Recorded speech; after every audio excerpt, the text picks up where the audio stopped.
আজকে আমি আপনাদেরকে দেখাবো কোনো স্টকে ইনভেস্ট করার সময় খুব ফাস্ট আপনি কিভাবে তার ফান্ডামেন্টাল অ্যানালাইসিস করতে পারবেন গ্রোয়ের সাহায্যে। তো আমি তার জন্য গ্রোস অ্যাপসটি ওপেন করে নিচ্ছি।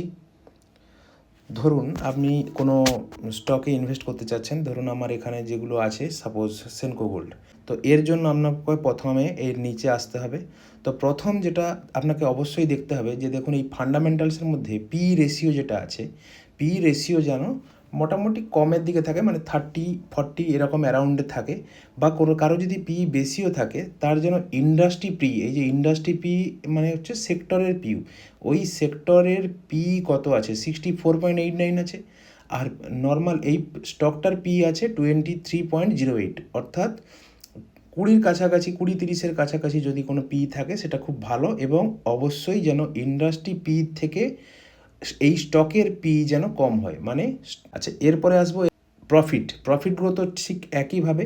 কোয়ার্টারলি প্রফিট গ্রোথ সেপ্টেম্বর 24-এ যত ছিল, এই যে 12.12, তাহলে সেপ্টেম্বর 25-এ আছে 48.78, মানে কোয়ার্টারলি প্রফিট গ্রোথ যথেষ্ট ভালো, মানে ওই কোয়ার্টারের সঙ্গে ওই কোয়ার্টারের কম্পেয়ারেশন হবে।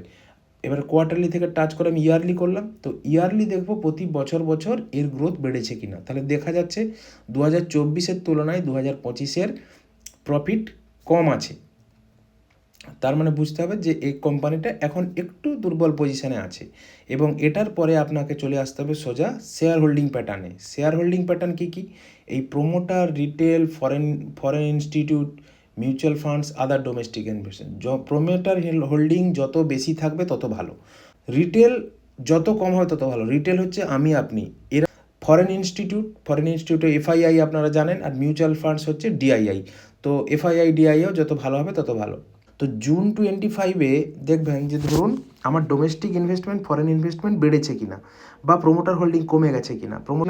প্রথম চেক করেছিলাম পি রেশিও যেন ইন্ডাস্ট্রি পিউ থেকে কম হয় এবং পি যেন 30-এর মধ্যে থাকে। 2 নম্বর প্রফিট গ্রোথ এবং রেভিনিউ গ্রোথ এবং প্রফিট গ্রোথ ইয়ারলি এবং কোয়ার্টারলি যেন বেশি হয়, এবং প্রোমোটার হোল্ডিং যেন মোটামুটি 60-এর উপরে থাকে, যত বেশি থাকবে তত ভালো। ফরেন ইনস্টিটিউটের যেন আগের কোয়ার্টারের থেকে এই কোয়ার্টারে একটু হলেও বেড়ে থাকে, এবং ডোমেস্টিক ইনভেস্টমেন্টও যেন আগের কোয়ার্টারের থেকে এই কোয়ার্টারে একটু হলেও বেড়ে থাকে।